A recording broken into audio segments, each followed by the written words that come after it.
Chers amis, bonjour, on se retrouve pour notre étude hebdomadaire sur le livre de Bereshit, la Genèse, et nous sommes arrivés déjà, oui, au chapitre 25. Et nous allons voir ensemble, après que nous ayons vu précédemment comment Yitzhak rencontra Rivka et vice-versa, comment ils établirent leur foyer, et nous arrivons maintenant aux conclusions, un résumé de la vie d'Abraham, tel que nous allons en voir quelques versets, mais essentiellement notre propos concernera Yitzhak et Rivka, tout autant l'un que l'autre d'ailleurs, mais bien évidemment la naissance tant attendue, celle de Ishmaël et de Yaakov, qui va nous amener à une certaine réflexion avec laquelle je terminerai comme à notre habitude. Mais aussi, comme nous le faisons désormais, nous lisons le texte et à travers l'entendement de ce texte, nous donnons une première explicitation et ensuite nous réfléchirons dessus. Chapitre 25, livre de la Genèse. Verset Aleph. Vayosef Avraham vaikar isha ushma Ketura. Et Abraham prit pour femme Ketura. Je crois que nous en avions parlé lorsque Yitzhak, au moment où sa mère décède, décida, pour les raisons que nous avions émises, c'est-à-dire ce regain de fraternité, de ce qu'il ressent en son âme et conscience comme étant une injustice, d'aller à Ber-Lechai Roi, là où Agar et Ishmaël sont, afin de les ramener au sein de son père, c'est-à-dire dans le giron familial. Sarah est morte, il n'assiste pas à l'enterrement, et le texte nous dit donc qu'après cela, Abraham a pris femme, et cette femme s'appelle Ketura. Nombre de nos sages font bien sûr un parallèle entre Ketura et Agar, c'est-à-dire que Ketura serait Agar, et Agar, cette Ketura revenue dans le giron familial. Vateledlo, et elle lui donna naissance à d'autres enfants, et Zimran, vet Yakshan, vet Medan, vet Midian, vet Ishvak, vet Shuar, vet Yakshan, Yalad, et Sheba, vet Dedan. Nous sommes ici dans les enfants qui naquirent du couple Ketura-Abraham. Parmi eux, parmi tout ce que j'ai cité, vous avez certainement entendu Veyakshan Yalad et Sheba. Un des enfants d'Abraham et de Ketura porte le nom de Sheba, que nous retrouverons dans plusieurs livres, dans celui des rois 1, lorsque le roi Salomon rencontrera cette merveilleuse reine, selon la légende, que fut la reine de Saba. Ubne dedan ayu ashurim veletushim veleumim. Alors, comment ai-je dit maintenant? Ashurim, letushim, leumim. C'est pluriel, le texte nous dit tout simplement que cela pourrait être, soit le nom de tribu, ou bien ce seraient des titres qui concerneraient les noms tribaux, les campements, ou bien certains soubresauts de des premières apparitions, je dirais, nationales. Verset 4, Dalet. Ubne Midian, Shenimna Kan Ben Banav Shel Avraham. Ubne Midian, Eifa, Ve'efer, Ve'chanor, Ve'avida, Ve'elda, Kol Ele Bne Ketura. Je ne vais pas rentrer dans le détail de chacun des noms, bien entendu, mais il est clair que nous apprenons ici que malgré l'âge d'Abraham, il est capable encore physiquement, biologiquement, de pouvoir donner naissance à d'autres enfants, ce qui vient nous faire entendre donc que Sarah était celle qui dans le couple était stérile, en tout cas d'après l'entendement du texte biblique, comme vous le savez. Verset 5. Malgré que vont naître tous ces enfants de Ketura, Vaïten Avraham et Kol Asher Lo le Yitzhak. il donna son héritage à Yitzhak. Ou les bnei Apilakshim, asher les Abraham. Apilakshim, ce sont les concubines. Mais est-ce que Agar, telle qu'elle fut, qui s'appelle Ktura, ou bien est-ce que Agar et Ktura sont deux personnages différentiels? Nous allons continuer sur l'idée que Agar et Ktura ne font qu'une seule et même personne. Nous avons lu précédemment Vaikar Isha Ushma Ktura, c'est-à-dire qu'il a épousé. Donc il y a un héritage pour Ktura qui ne sera pas certainement ou les bnei Apilakshim asher l'Avraham, Natan Avraham Matanot, des cadeaux qu'offrit Abraham à sa descendance de enfants, de tout enfant de cette femme qui s'appelle Ktura et que nous considérons comme être Agar. Chacun reçut, un cadeau, un présent. Apilakshim asher l'Avraham. Alors, le sujet reste évidemment très difficile de savoir est-ce que Agar et Ktura étant deux autres personnes différentielles, elles sont considérées comme des concubines, bien que le texte précédemment nous dise que Agar fut considérée comme sa femme, et que Ktura, il l'a prise comme femme. Donc vous voyez que la question est difficile, ou bien alors tout simplement nous disons que d'autres femmes furent présentes. La question reste posée. Vaïchalchem al Yitzhak beno beodenu chai, et il les renvoya, c'est-à-dire que chacun des enfants s'en alla prendre sa route. Kedma el Eretz Kedem, alors bien sûr ils partirent vers l'Orient, Kedem, c'est-à-dire de l'autre côté du Jourdain, au sud du Negev, vers la péninsule arabique. En clair, ils partirent vers l'est. Verset Zayin. Ve'ele yemei shnei chayei Avraham, asher chai 100 shana ve-70 shana ve-5 shana. Avraham vécut 175 ans. Il vécut beaucoup plus longtemps que Sarah, de nombreuses années après que Sarah est décédée. Vaïgva, vayamot Avraham beseva tova. Vaïgva, c'est-à-dire que il s'est éteint lentement. Il s'est éteint lentement, Vayamot Avraham, puis il est mort, Beseva Tova, c'est-à-dire qu'il est mort serein, repu,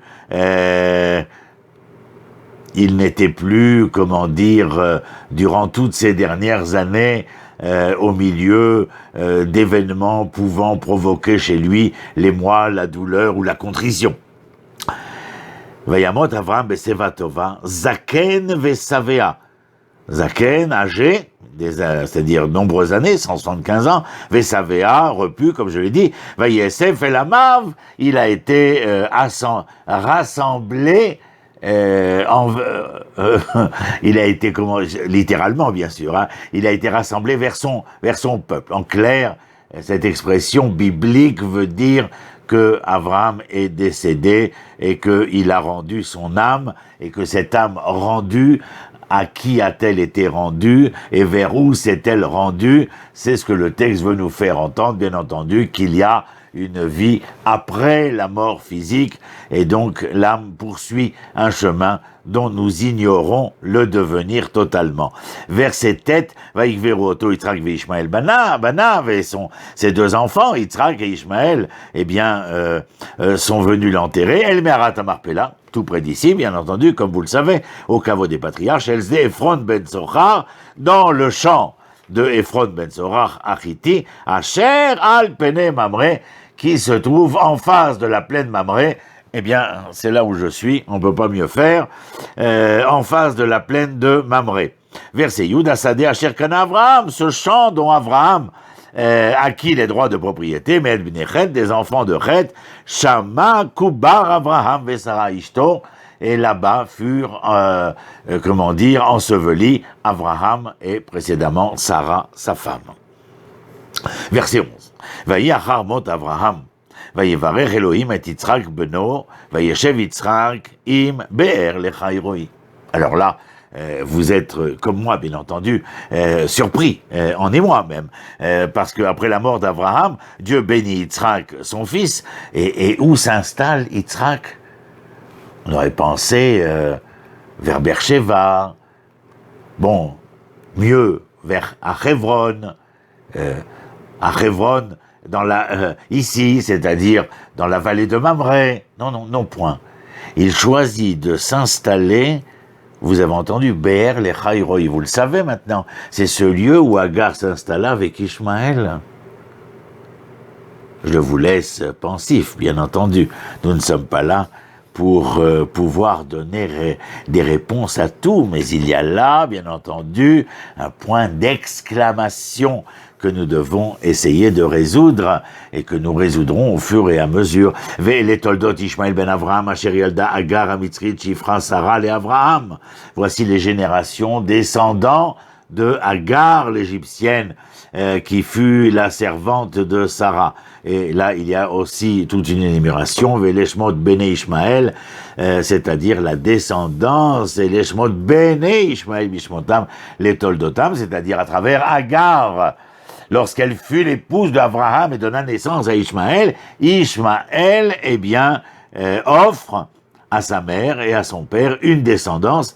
Bechor Ishmael, Nabid, Vekeder, Vedabel, Ubisam, Umishma, Veduma, Vemasa, Chada, Vetema, Itov, Nafish, Vekedma. Voici les enfants de Ishmaël, les noms des enfants de Ishmaël, là où ils s'installèrent, là où ils se construisirent. Shnei Masar Nesim, les Umotam, ils furent 12 princes qui créèrent donc une descendance, pour cette époque, nous le dirons, une descendance tribale. Voici les années que vécut Ishmaël. Mea Shana Ushloshim Shana Vesheva Shanim. 137 ans. Vaïgva, Vayamot, et il s'éteint lentement et il mourut. Vaye Essin, Vaye Asef, et la Mav, la même expression, et il fut rassemblé auprès des siens, c'est-à-dire qu'il décéda. Vaishkenu, et les enfants d'Ishmaël résidèrent, mais Chavila à Tchour, depuis Chavila jusqu'à Tchour, Asher Alpene Mitzraim Boacha, c'est-à-dire qu'ils s'installèrent du sud vers l'ouest, Boacha Shura, Alpene Kol Echav Nafal, c'est-à-dire que ces territoires devinrent son héritage propre, et c'est là où il s'installa. Donc bien sûr, si nous considérons la descendance d'Ishmaël, nous la situons de manière générale et légendaire, nous la situons vers l'île, vers le continent arabe, c'est-à-dire là où se situe aujourd'hui l'Arabie saoudite, les Émirats, bien entendu. Et je continue donc dans ce chapitre 25, nous sommes au verset 19. Et là nous passons les Toldot Yitzhak ben Avraham. Nous avons vu les descendants d'Avraham et de Ketura, nous avons vu les descendants d'Ishmaël avec Agar, et puis voilà que on nous parle ici les Toldot Yitzhak ben Avraham, la descendance de les générations qui vinrent après Yitzhak, fils d'Avraham. Avraham olidet Yitzhak, donc Avraham donna naissance à Yitzhak, verset 20. Va Yitzhak ben Arbaim Shana bekarto et Rivka, il épousa Rivka, on se rappelle lorsqu'il avait 40 ans. Bat Betuel, Arami, Mi Padan Aram, Achot Lavan, Arami Lolisha. Bien entendu, on nous rappelle d'où venait Rivka, quels étaient ses liens familiaux entre la famille d'Abraham et la famille de Nahor, qui était à Haran. Et au verset 21, Vaye etar Yitzhak l'Adonai l'Enoharishto. Voici qu'Yitzhak se met à prier avec ferveur l'Éternel, sa femme auprès de lui. Qui akara'i, parce qu'elle est stérile.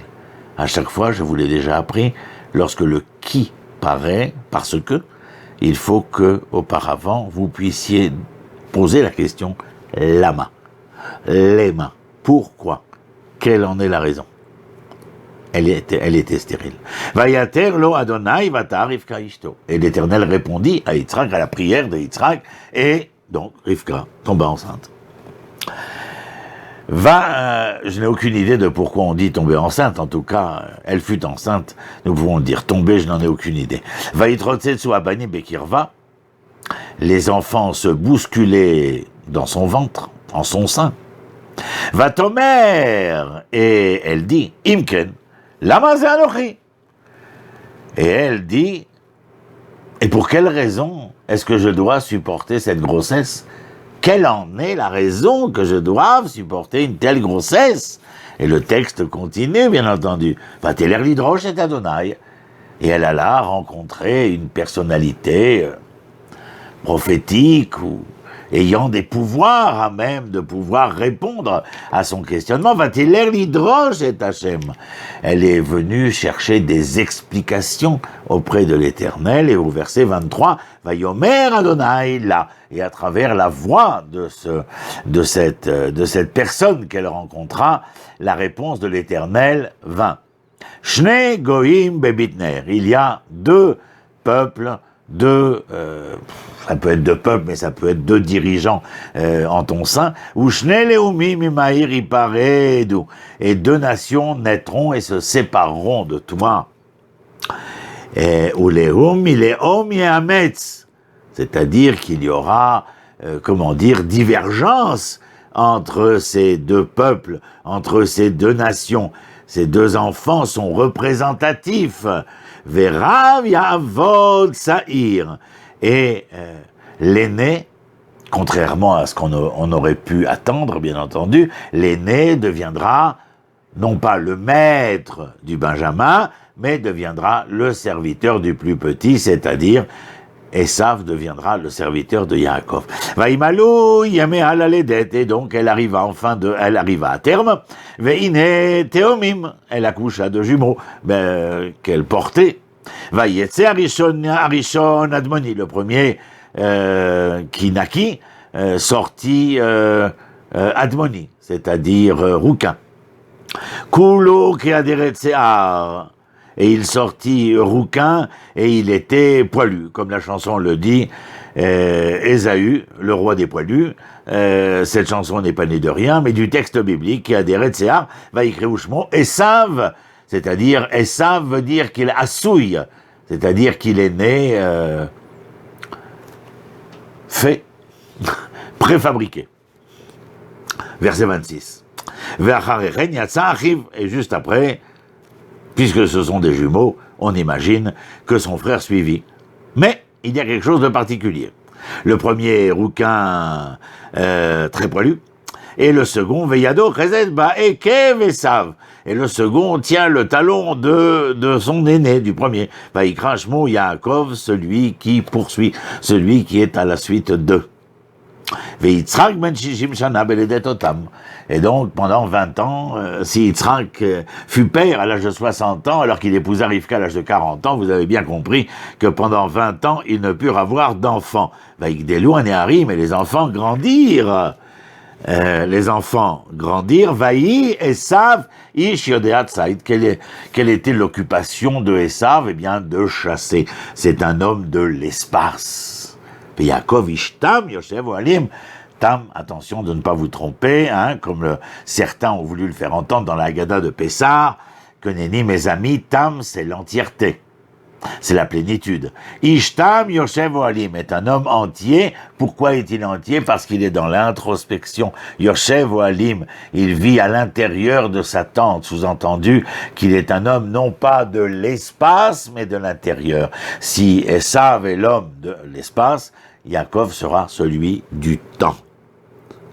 Vous entendez ce qui devra se faire ou être dans un avenir proche. Et pas seulement.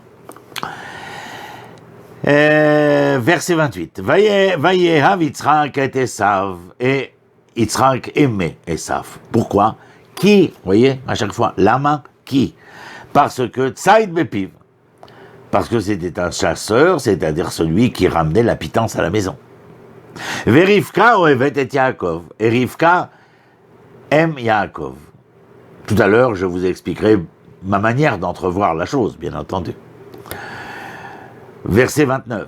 Vayazed Yaakov Nazid, et donc on trouva, Yaakov se trouvait en train de cuisiner une soupe, certains disent de lentilles, Vayavo Esav Minasade, alors que Esav revenait de la chasse. Ve'uayev, une histoire que tout le monde connaît, il est éreinté, verset 30, Vayomer Esav et Yaakov, et Esav dit à Yaakov, Al itenina mina adom azeh, amina adom azeh. Fais-moi plaisir, donne-moi, s'il te plaît, de ce plat rouge, enfin de cette soupe rougeoyante. Al-itenina, c'est pas seulement donne-moi à manger de cette soupe, mais nourris-moi, c'est-à-dire que je n'ai tellement pas de force qu'il va falloir que tu me mettes la cuillère à la bouche, bien entendu. Et il le dit, qui ayef anori, car je suis fatigué, éreinté. Alken karashmo edom. Aussi donna-t-on l'appellation à Esav de Edom. Verset 31, Vaomer Edom, c'est-à-dire le rouge, bien sûr. Non, rien à voir avec Dani. Il n'est pas un révolutionnaire, mais il est un homme de la chasse des grands espaces et qui, bien entendu, paraît différent de ce que la descendance, à travers Yitzhak et Yaakov, peut être entendue. Verset 31, Vayomer Yaakov, Michlak hayom et bechoratecha ali, vends-moi ton droit d'aînesse, maintenant. Vayomer Esav, et Esav répondit au verset 32, Ina anochi oler lamut, oh! Que cela peut-il bien me faire de te vendre le droit d'aînesse, je vais mourir. C'est-à-dire, nous sommes, Omrim, des êtres finis, non pas infinis. Velamazeli bechora, raison pour laquelle, qu'ai-je à faire du droit d'aînesse? Verset 33, Vayomer Yaakov, Ishabali kayom. Non, je te demande pas de me faire une déclaration d'intention. Yaakov lui dit, mais promets-moi, jure-moi. Verset 36, Vaimkor et bechorato Yaakov, et il vendit son droit d'aînesse à Yaakov. À mon humble avis, je ne pense pas que ce soit contre un plat de lentilles, parce que je pense que Yaakov, étant cet homme de l'intérieur, cuisinait pour son père et sa mère également, et je ne vois pas comment il aurait pu décider par lui-même de pouvoir donner cette soupe de lentilles à Esav, et donc il est fort probable qu'il y a eu un achat d'une autre manière, si l'on imagine qu'il y a eu véritablement un achat, bien entendu. Verset 34. Yaakov Natan Esav lechem unezid adashim. Et donc Yaakov donna à Esav du pain et ce plat de lentilles. Vayochal vayesh, il mangea et il but à satiété, sous-entendu. Et vayakom vayeler. Et la précipitation. Juste après, il se leva et s'en alla. Vaïvez Esav abechora, se moquant, bien entendu, de la bêtise de son frère, de lui avoir vendu pour je ne sais quel prix ce plat de lentilles dont il avait tellement besoin, puisqu'il était éreinté, fatigué, il crevait de faim et de soif, et on imagine que Vayakom Vayeler, c'est qu'il s'est levé, s'en est allé, afin certainement d'aller se reposer. Voilà. En tout cas, c'est ce que moi, personnellement, je voulais lire avec vous. La semaine prochaine, nous ferons le chapitre 26, mais maintenant, nous passons à ce à quoi j'ai pu penser et réfléchir, enfin, quand j'y arrive, afin de vous donner cela.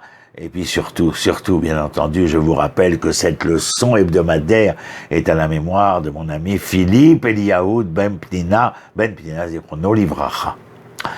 Alors, voici ce que j'avais à vous dire. Abraham, nous a-t-on dit, a été enterré par Yitzhak et Ishmaël. Il y a un instant, nous l'avons vu. La question, que fait Ishmaël ici, puisqu'il a été renvoyé, répudié avec sa mère? N'avons-nous pas lu, comme je viens de le dire, qu'il avait été renvoyé dans le désert quand Yitzhak était encore jeune? D'où ce que je vous ai dit en tout début de la leçon lue. Les deux demi-frères n'ont-ils pas vécu dans l'isolement total l'un de l'autre? Pourtant, la Torah les rassemble à l'enterrement sans un seul mot d'explication.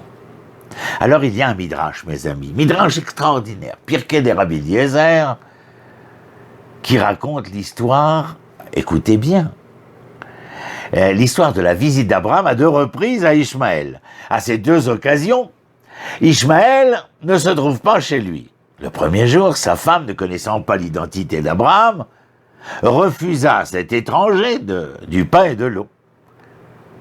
Lorsqu'elle raconta à Ishmaël de retour ce qui se passa, Ishmaël la divorça et épousa une femme nommée Fatima. Cette fois, lorsqu'Abraham lui rendit visite, ne révélant toujours pas son identité, cette femme, Fatima, lui donna à manger et à boire. Le Midrash, Pirkei de Rabbi Eliezer, dit ensuite, Abraham s'est levé et pria devant l'Éternel, et la maison d'Ishmaël devint emplie de toutes les bonnes choses. Lorsqu'Ishmaël rentra, son épouse lui raconta, et Ishmaël sut que son père était venu et qu'il l'aimait toujours. Il y a ici, mes amis, une histoire avec une immense conséquence pour notre époque. Les Juifs et les musulmans sont tous deux issus d'Abraham, nous le savons. Des Juifs à travers Yitzhak, des musulmans à travers Ishmaël. Fatima est une figure importante de l'islam. Elle est la fille du prophète. Entre le judaïsme et l'islam, il peut exister une amitié avérée, un respect mutuel probant. Abraham aima ses 2 fils et fut mis en terre par les 2 ensemble. À mon humble avis, il y aurait de l'espoir pour l'avenir à travers cette histoire passée. Honnêtement, y a-t-il un enfant que vous aimiez plus à la maison qu'un autre? Pour quelle raison? Et comment cela affecterait-il la vie familiale si cela était ainsi? Eh bien, la famille d'Yitzhak et Rivka eurent des jumeaux, vous le savez déjà, on en a parlé. Le père aimait Esav, l'aîné, et la mère aimait Yaakov, l'autre enfant le plus jeune. Posons-nous la question, pourquoi était-ce ainsi? Pourquoi cette division? Cela voudrait dire qu'il y a un parent aimant un enfant et un autre parent aimant un autre. Nous avons vu dans le texte Yitzhak aimait Esav pour une raison pragmatique.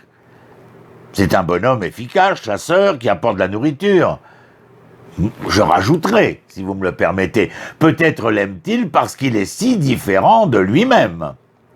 Peut-être aussi qu'il est l'aîné et qu'à travers cet enfant-là, Yitzhak essaie de corriger l'injustice faite dans sa famille là où il avait grandi. Alors qu'en est-il de Rivka? En première lecture, on est bien d'accord, elle semble aimer Yaakov sans raison. Tout comme il est souhaitable d'ailleurs qu'une maman aime son fils, rien à dire.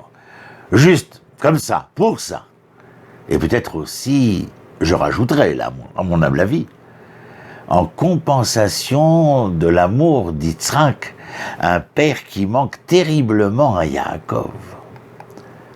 Combien de douceur et de sensibilité de la part de Rivka, n'est-ce pas?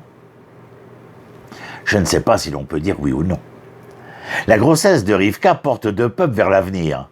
Mais non seulement cela, l'aîné deviendra le serviteur du plus jeune, nous l'avons dit. Ah, Rivka, sait quel fils aimer. Oui, je sais qu'en français, on a l'habitude d'appeler sa fille Rebecca, mais enfin, Rebecca n'est pas dans le Tanakh, c'est Rivka qui s'y trouve. Rivka sait quel fils aimer. Je rajouterai, mais enfin, c'est aussi mon ajout. Rien n'est jamais tout à fait innocent. Yitzhak sera de nouveau, par la situation créée, la victime sacrifiable, et son fils bien-aimé également. Et maintenant, demandez-vous, Yitzhak savait-il à propos de la prophétie énoncée à Rivka? Cela n'a jamais été écrit. Mais nous poursuivrons notre lecture ensemble et prélèverons des indices dans les prochains chapitres. C'est merveilleux, mes amis, de voir comment la Torah nous révèle le secret le plus important des relations entre les peuples. Tout est personnel, tellement intime. Yitzhak et Rivka, qui ont commencé leur histoire dans ce qui pourrait être considéré comme notre première histoire d'amour, ne parviennent pas à unir leur amour pour leurs enfants. Yaakov et Esav luttent tellement pour trouver leur place à la maison, dans la hiérarchie familiale, dans le cœur de leurs parents. Yaakov ne peut pas être généreux envers la faim que son frère ressent. Et d'un autre côté, vous vous rappelez, Esav ne peut pas sourire avec affection face à la passion de son frère pour son droit d'aînesse. Je ne peux m'empêcher de dire qu'il y a tellement d'amour dans cette histoire de la famille d'Yitzhak et de Rivka, tellement plus d'amour que nous n'en avons vu jusqu'à présent dans les chapitres. Mais je suis obligé de rajouter tellement de solitude.